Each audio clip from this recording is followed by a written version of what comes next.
같이 읽겠습니다. 시작.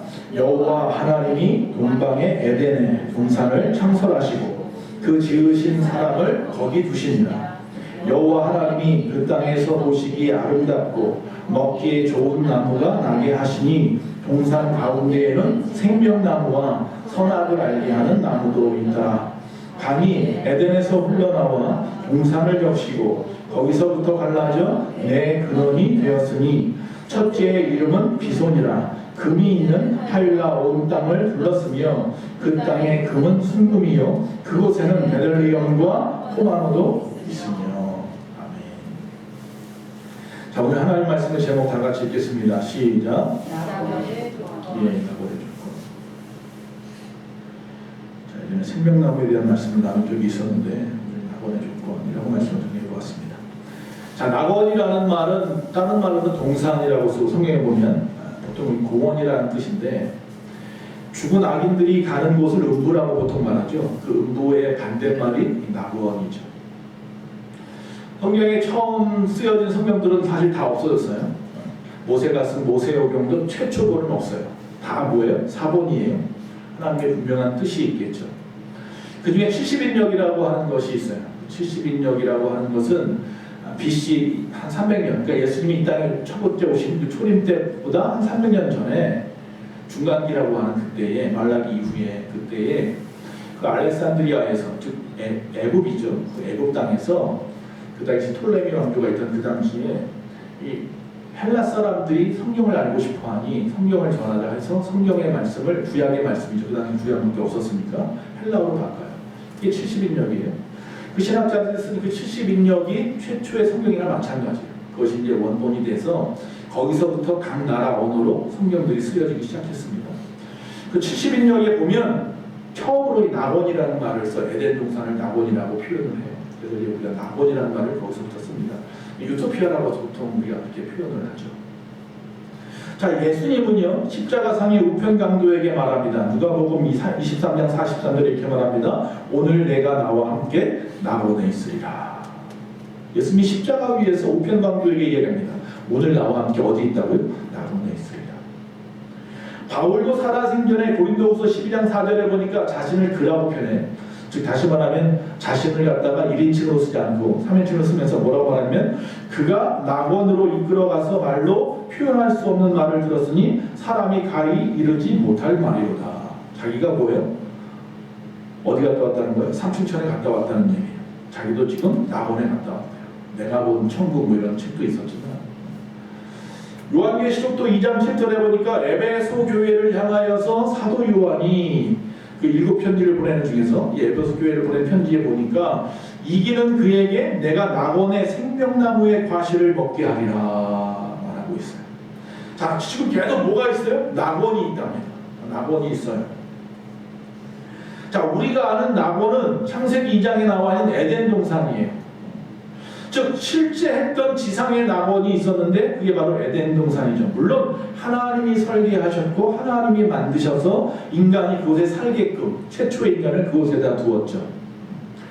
즉 인간은 자신의 능력이나 자신의 지혜로 절대로 낙원을 세울 수 없습니다. 오직 하나님만이. 그래서 향후에 언젠가는 다시 오실 그 주님을 통하여서 다시 낙원을 우리에게 허락하실 거예요. 요한계시록 21장 1절에서 2절 보니까 또 내가 새 하늘과 새 땅을 보니 처음 하늘과 처음 땅이 없어졌고 바다도 다시 있지 않더라. 또 내가 보매 거룩한 성 새 예루살렘이 하나님께로부터 하늘에서 내려오니 그 준비한 것이 신부가 남편을 위하여 단장한 것 같더라. 새 하늘과 새 땅이 이곳에 언젠가 임한답니다. 새 예루살렘이 임한대요. 그게 뭐예요? 낙원이죠. 자, 에덴은 이미 인류에게 주어졌어요. 그렇죠? 최초에. 그런데 우리는 그 낙원에서 쫓겨났죠. 아담과 하와가. 그래서 보통 그게 신낙원이라고 하죠. 낙원을 잃어버렸어요. 그런데 그게 마지막 낙원이었다고 한다면 하나님은 우리에게 다시 하나님의 나라를 세울 것을 명령하지도 않았을 것이고 다시 오실 때 우리에게 오시는 모습이 낙원의 모습으로 오시지도 않을 거예요. 즉 다시 말하면 결국 향후에 참 낙원이 우리에게 다시 베풀어질 거예요. 어떤 사람은 죽고서야 보겠지만 또 어떤 사람은 주님이 죽기 전에 오시면 그 후에 보기도 하겠죠. 어쨌든 우리에게 나타날 참 낙원, 즉 에덴 동산 말고 참 낙원은 하나님의 나라에 들어갈 백성들을 위해서 만드신 낙원인데, 그 낙원은요, 이 세상에서 하나님께서 시험이라는 방법으로 선택해서 하나님이 작정하신 자들을 그곳에 보내요. 즉 하나님께서 이 땅에 있는 모든 사람들 중에 주 예수 그리스도를 믿고 순종함으로 이 땅에서, 즉 현재적인 이 하나님의 나라, 이 땅도 이 땅에서 다시 세우려고 하는 하나님의 나라를 소망하는 자들의 것이 바로 낙원이에요. 오늘 이 세상에 하나님의 나라를 세워야 한다는 점에서 지금 우리가 살아가고 있는 이 땅이 낙원이 될 수도 있고 아니면 지옥이 될 수, 음부도 될 수가 있어요. 그래서 이 땅은, 우리가 살고 있는 이 지구상, 이 세상은요, 긍정적인 면도 있고 부정적인 면도 다 같이 가지고 있죠. 그래서 우리가 이 땅에 살고 있지만 이 땅이 하나님의 통치하시는 하나님의 나라가 되도록, 그 일을 실현하도록 우리가 이 땅에서 살아가야 한다고 주님이 말씀하고 있어요. 다시 말하면 세상의 부패한 문화들은 거부하고, 그러나 이 땅에 다른 한편으로 하나님의 문화를 또 이 세상에 도입하는 그 이중적인 어떤 노력을 우리가 해야 되는 거예요. 세상의 악한 명예 세력들의 모든 악한 음부의 세력들, 번제들을 다 물리치는 일과 오직 하나님의 것들을 이 세상에 도입해서 세상을 하나님의 나라와 만드는 일을 우리가 하면서 이 땅에서 살고 있는 거예요. 그래서 이게 우리에게 중요한, 신앙인들에게는 뭐가 필요하냐면 삶의 지혜가 필요합니다. 즉 이 땅에 참여하면서 또 이 땅에 붙잡히면 안 돼요.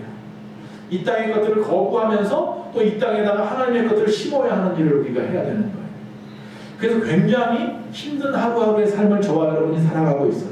주님도 다 알고 계세요. 바로 그런 분들의 것이 낙원이에요. 저 쳐보고 나무는 그냥 쉽게 살 수 있는 곳이 절대로 아니에요. 자, 앞에서 분명히 에덴은 실제했던 곳이라고 해요. 성경에도 보면 성경에 나와 있는 강들이 나오고, 에덴에서 발원하는 강들이 나오는데 거기 보면 우리가 아는 강이 하나 나와요. 메소포타미아 강이 나와요. 그 강의 그 원 줄기를 따라가다 보면 어디가 나오냐면 지금의 그 사막 이라크가 나와요. 그 이라크 어딘가에 정말로 에덴 동산이 있었어요. 근데 왜 우리는 지금 못 봅니까? 주님께서 그곳에서 아담과 하와를 쫓아낸 다음에 그곳에 불담으로 딱 막아버렸어요. 지켜버렸어요. 아무의 눈에도 보이지 않게 했죠. 그래서 신라본이라고 하는 책도 나왔어요. 그리고 나서 또 나온 책이 뭐가 있어요? 공락원이라는 책이 있어요. 다시 말하면 그 잃어버린 낙원을 회복하는 거예요. 우리가 이 땅에 살아가면서 여러분의 가정이 천국 되기 원합니다 라고 말을 합니다. 여러분이 지상 낙원을 이루며 살아가십시오 라고 말하는 것은 즉 하나님의 그 낙원을 여러분의 삶 가운데 회복해야 된다고 말씀하고 있는 거예요. 이사야도 그래서 그렇게 말합니다. 51장 3절에 보니까 나 여호와가 시온의 모든 황폐한 곳들을 위로하여 그 사막을 에덴 같게, 그 광야를 여호와의 동산 같게 하였나니 그 가운데에 기뻐함과 즐거움과 감사함과 찬화하는 소리가 있으리라. 할렐루야.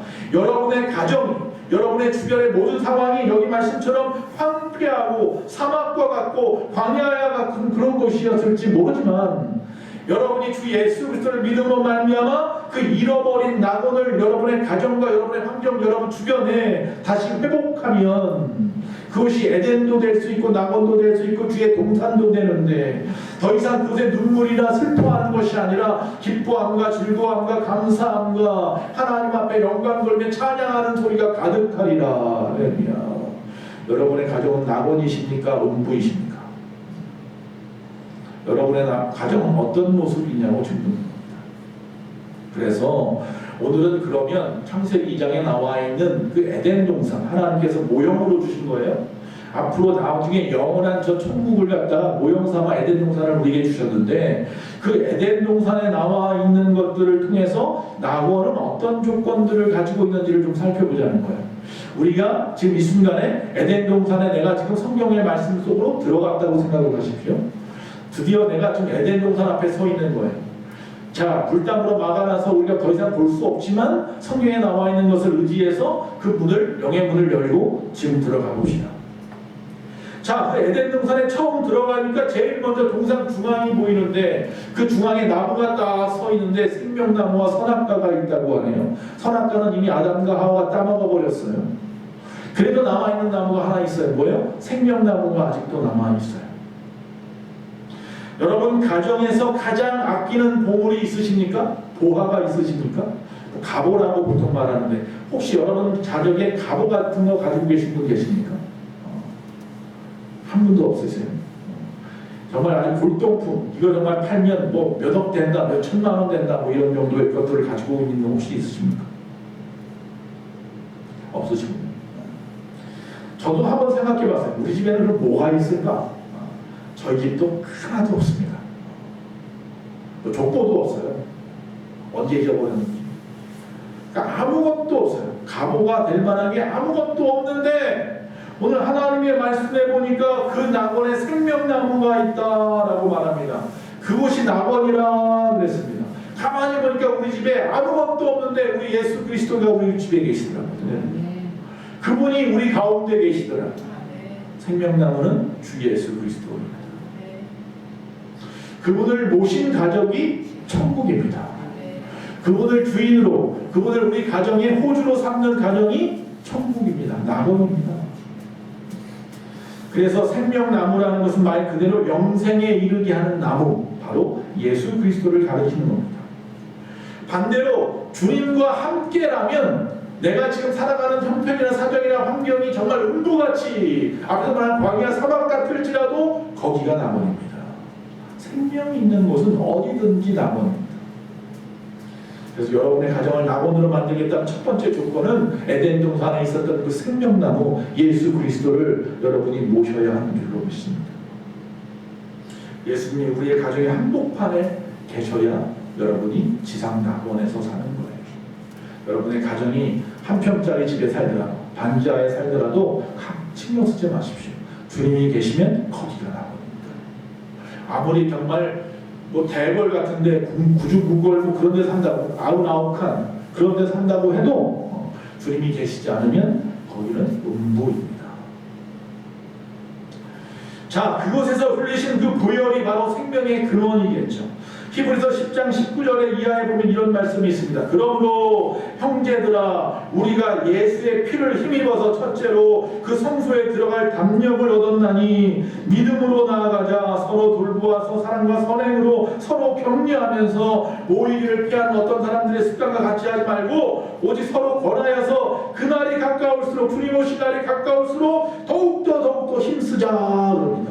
뭘 힘입어서? 예수 그리스도의 그 피를 힘입어서 주님을 힘입어서 우리가 이 땅에 살아가는 방법은 주님을 힘입어서 살아가는 거예요.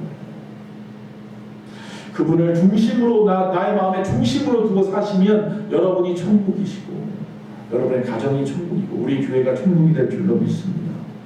자, 생명나무는 말 그대로 열매가 맺혀요. 생명의 열매가 맺죠. 그 입에서 나오는 말씀이라.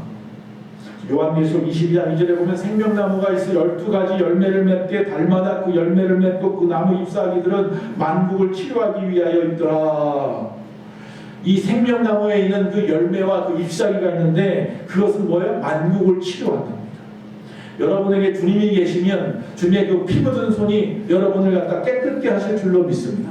여러분의 가정에 육신적인 질병뿐만이 아니라 영적인 것, 정신적인 것, 모든 전인적인 치유함이 주님을 모신 자만이 주의 말씀으로 그 모든 것들이 깨끗함을 입을 줄로 믿습니다. 예수 그리스도의 말씀, 그 사랑으로 여러분의 가정이, 여러분의 모든 상황들이 변화되고 회복되기를 원하는데, 근데 이 말씀이라고 하는 것이 우리가 보고 듣고 읽기는 하는데 중요한 게 뭐예요? 실천하고 행하지 않으니 문제예요. 내 것이 되지 못해요. 베드로전서 4장 7절 이후에 보니까 만물의 마지막이 가까웠으니 그러므로 너희는 정신을 차리고 근신하여 기도하라.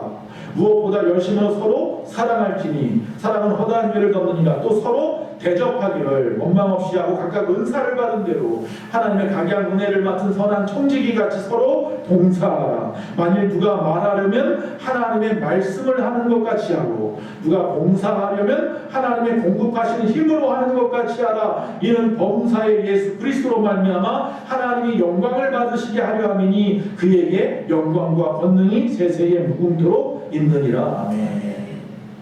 다 아는 말씀이에요. 근데 문제는 뭐예요? 다 아는 말씀인데 그 말씀이 내 것이 되지 못해요. 실천하지 못해요. 즉 말씀을 내 삶 가운데 실천하고 행함으로 여기 뭐라고요? 하나님이 영광을 받으시게 하나라고 말하고 있어요. 하나님이 우리 인간을 이 땅에 만드신 이유가 뭐예요? 내가 이 땅에 살아가는 이유가 하나님을 영화롭게 하는 것이잖아요. 즉 하나님 앞에 영광 돌리기 위해서 사는 거예요. 무엇을 먹을까, 무엇을 마실까, 무엇을 입을까가 아니라 그의 나라와 그의 의를 구한다는 이야기는 그분이 이 땅에 하나님의 말씀이 실현되고 그분이 말씀하는 통치, 즉 이 나라가 이 세상이 하나님의 말씀의 통치를 받기를 원한다는 이야기예요. 다시 말하면 하나님이 영광 받으셔야 된다는 이야기. 왕이신 하나님이라는 이야기죠. 다 알아요. 그런데 문제는 이 말씀대로 내가 행하지 않으니 나와는 상관이 없어요. 암만 백날 우리가 들고만 다니면 뭐합니까? 읽기만 하면 뭐합니까? 그 말씀대로 살아야 될 것 아닙니까?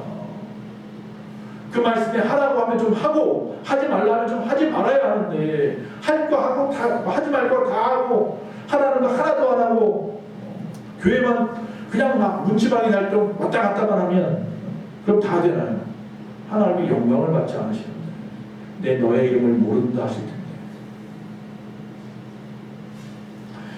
여러분 우리 가정의 생명나무 예수 그리스도 그의 말씀으로 충만해야 됩니다. 두 번째, 자 생명나무가 있고 그 낙원에서는 보니까 발원하는 물이 있대. 물이 나오대. 물이 막 솟아서 나와서 사방으로 퍼져나가서 강을 이루는. 자 낙원에 있는 물, 에덴 동산에서 발원하는 그 물이 먼저는 동산을 다 적시죠. 그리고 흘러 세상으로 풍요롭게 하는 거예요.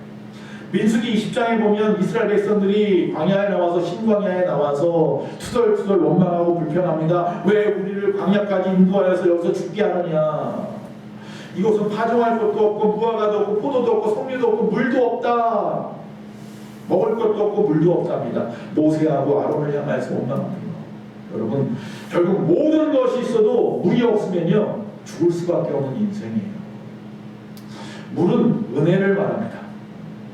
하나님의 은혜 없이는요 한 사람도 이 땅에 살 소망이 없어요. 에스겔 47장에 보면 하나님께서 에스겔에게 환상을 보여주시는데 성전 문지방에서 솟는 샘이 있었습니다.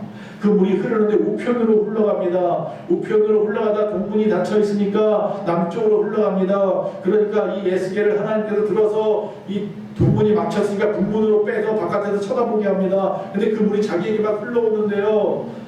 처음에는 발목을 적시더니 무릎을 적시더니 허리를 적시더니 나를 갖다가 삼켜버릴 만큼의 물이 되어버렸습니다. 그 물이 흐르는 양쪽에 수많은 나무들이 있는데 그 나무들이 무럭무럭 자라고 열매가 맺히고 말이죠. 그 물이 계속 흘러 북쪽에 있는 아라바 강까지 갔는데 사해바다죠. 썩은 물이 변화되어서 회복되어지는데 거기에서 막 물고기들이 넘쳐납니다. 이 에스겔서 때문에 제가 그랬잖아요. 제가 이스라엘 선교수에 가보니까 사해바다 옆에 있는 벽면에 산들 보면 구멍이 막 뻥뻥 뚫려 있는데 거기 뭐 항아리도 많이 있죠. 거기서 쿰난선이라는 곳에서 이제 성경책도 발견되기도 했는데 그 이상할 정도로 그 높은 그 기둥 뭐 구멍 볼 동굴 안에 뭐가 있는지 아십니까? 배들이 그렇게 있어요. 배들이. 주님 오시면 저 사해바다가 물고기가 넘친다고 해서 그런지 그런 데다 배를 갖다 이렇게 놔두세요. 어부들이 쓰면 어부들도 있고 하나님의 말씀을 갖다가 믿는 사람들의 모습이 그렇게 흘러가는 그 바다가 모든 생물을 다 소송케 하고 그 옆에 있는 나무들마다 열매가 가득하게 하리라. 그게 47장 말씀 에스겔 환상이죠.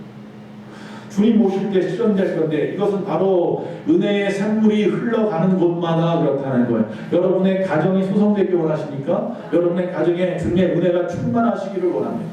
주님의 은혜란 다른 말이 아닙니다. 그 긍휼하심과 그 사랑하심이 그 인자하심이 여러분 가정에 넘쳐나기를 원합니다. 즉 은혜 받고 사셔야 됩니다. 은혜의 깊은 곳에 나아가셔야 됩니다. 은혜의 자리는요 빼앗기지 마시고 나아가십시오. 하나님의 은혜를 베푸실 것 같은 곳이라면요 늘 여러분이 제일 먼저 달려가시기 바랍니다. 가끔씩 지하철을 타고 가다 보면 자리가 하나 나면 아주머니들 막 달려와서 자기 가방까지 막 던져놓고 말이죠. 저도 며칠 전에 지하철 타고 서울을 가는데 제가 다 한 건 아니고 제 앞에 있는 학생이 한참을 서서 가는데 어떤 아주머니가 막 타자마자 할머니 좀 한 50대 후반 60대 됐어요. 타자마자 그 학생이 막 앉으려고 하는데 거기다가 학생 하면서 밀어버리고 자기가 가방 딱 던져놓고서는 앉더라고요. 그러면서 나 몇 정거장 안 가니까 나 먼저 좀 앉아서 갈게. 가니까 같이 내려 둘이. 저기 뭐예요 병점에서 둘이 같이 내려요. 부로역부터 몇 정거장 안 가는 거 가만히 보니까 급행 타서 그런 거더라고요. 급행 타니까 몇 정거장 안 갔지. 그래도 거의 40분 이상 30분 이상 이렇게 서서 가는데 그런 거 보면서 그래 뭐 연세 드신 분이니까 그럴 수 있겠지. 50대 후반쯤 된 것 같아. 저보다 한 몇 살 더 많은 것 같아. 그런 열의가 그런 데만 열의를 보이지 말고 은혜의 자리라면 좀 그렇게 하라는 거야. 제일 좋은 자리 그 가운데 자리 예배드릴 때 앞에 자리가 금자리라고 하잖아요. 좀 그 자리를 갖다 내가 차지하냐. 정말로 은혜의 자리를 사모하십시오. 예배의 자리, 헌신의 자리, 수제와 선교와 전도의 자리 그 자리마다 내가 있어야 됩니다. 거기가 바로 은혜 받는 자리입니다. 물이 있어야 모든 것이 자라납니다. 물이 있어야 모든 것이 회복되고 소송되는 겁니다. 은혜가 넘쳐나야 하는 겁니다. 주님은 그래서 요한복음 10장 37, 38절에 명절 끝날 곧 큰 날에 예수께서 서서 외쳐 이르시되 누구든지 목마르거든 내게로 와서 마시라. 나를 믿는 자는 성경에 이른 것 같이 그 배에서 생실강이 흘러나오리라. 은혜의 샘이 그 배에서부터 흘러나온답니다. 은혜 받고 은혜 가운데서 사시는 저와 여러분들을 원합니다. 세 번째, 또 가만히 보니까 그 동산의 그 안에 보니까 뭐가 있어요? 금은 보석이 가득하더라. 물론 요한계시록에도 보면 천국이 그렇죠. 12진주문이 나오고 말이죠. 자, 금은 보화가 가득하답니다. 에덴 동산의 지하 자원이 풍부해요. 우리나라는 지하 자원이 참 없어요. 올림픽 하면서 카타르 이야기 들으면 부럽기만 해요. 거기 석유가 넘쳐나서 말이죠. 제발 대학 좀 가라고. 유학 가면은 유학 가는 비용부터 시작해서 학비부터 다 대주더라고요. 그래도 안 가. 안 가도 잘 먹고 잘 살거든. 부족한 게 없죠. 지하 자원이 충만해. 어디? 에덴 동산에, 낙원에. 자, 여기 보면 뭐가 나와요? 금이 나오고 보석이 나옵니다. 이것은 어떤 이 영적인 의미에서 보면 영적인 정신적인 자원을 이야기하는 건데, 여러분 금이 있고 보석이 있다고 생각해 보세요. 얼마나 기쁠까요? 얼마나 행복할까요? 얼마나 아름답겠습니까? 얼마나 좋아 보이겠습니까? 낙원은 그렇다는 거예요.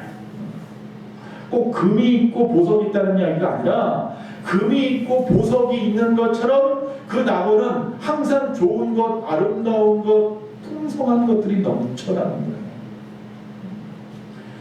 여기서 말하는 금이라고 먼저 하는데 금은 뭐야? 믿음을 보통 정금과 같다 하죠. 여러분 믿음을 이야기합니다.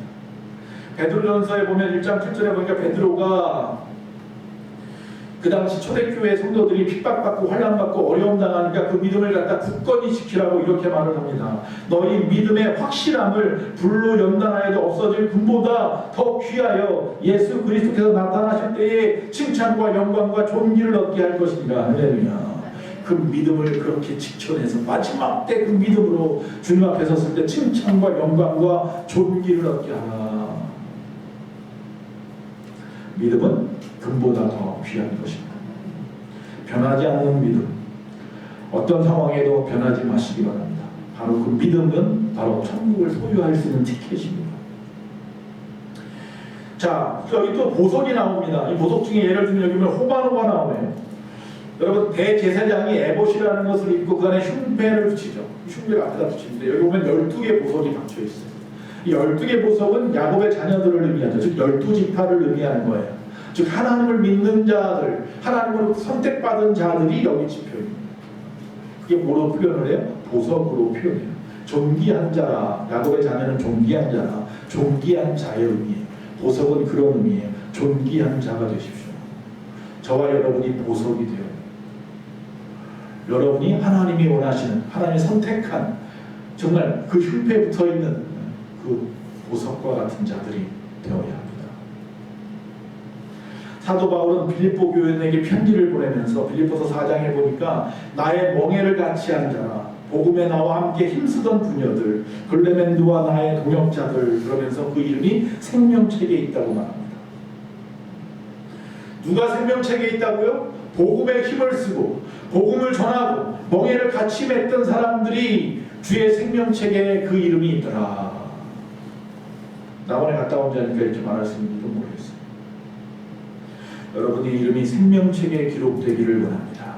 자, 세 가지 말씀을 했는데 잊어버리지 마십시오. 플라시보 효과라는 게 있어요. 보통 이 수면제를 갖다 자꾸 쓰면 안 되니까 소화제 주면서 수면제라고 얘기해요. 그럼 그거 먹고 잘 잠이 듭니다. 우리가 뭐 감기약 같은 거 계속 주면 안 되니까 중류수 같은 거 주면서 감기약이라고 하면 그거 먹고 또 나아요. 이게 플라시보 효과예요. 우리 믿음 안에도 그런 효과가 좀 필요해서 희망을 가지고 소망을 가지십시오. 우리 안에 예수님이 계시고 내가 주의 은혜로 충만하고 내가 흔들리지 않는 믿음을 가지고 주님의 존귀한 자로 살아가겠다고 작정을 하셨으면 하나님께서 분명히 여러분이 어떠한 상황이더라도 하나님의 자녀로서 이 땅에 살아가는 동안 지켜주실 뿐만 아니라 저 천국에서 가장 좋은 자리를 여러분에게 다 이미 준비하고 계시는 줄로 믿습니다. 자, 여러분 긍정적인 사고, 희망과 소망을 잃어버리지 말고 오늘도 여러분의 가정 딱 집에 들어갔을 때 정말 차가운 냉기가 불고 어두컴컴하고 냄새나고 한숨밖에 안 나오고 여러분의 직장이나 사업장이나 생활터전으로 가면 여러분의 그 통장 잔고를 딱 보면 한숨밖에 안 나고 눈물밖에 안 나오고 답답하더라도 이것이 천국이라고 믿으시면 하나님께서 그것을 회복시키시는데 은혜의 강물이 흘러 온 세상을 다 적시고 회복시킨 것처럼 여러분의 필요한 모든 부분마다 여러분의 남편에게도 여러분의 자녀에게도 여러분의 아내들에게도 여러분의 부모에게도 여러분의 주변의 가족들에게도 또 아니면 여러분의 직장 동료들에게까지 여러분 학교 친구들에게까지 흘러가서 모든 것이 변화되고 회복되어서 모든 것이 협력하여 선을 이루는 아름다운 삶을 사시기를 간절히 축원합니다.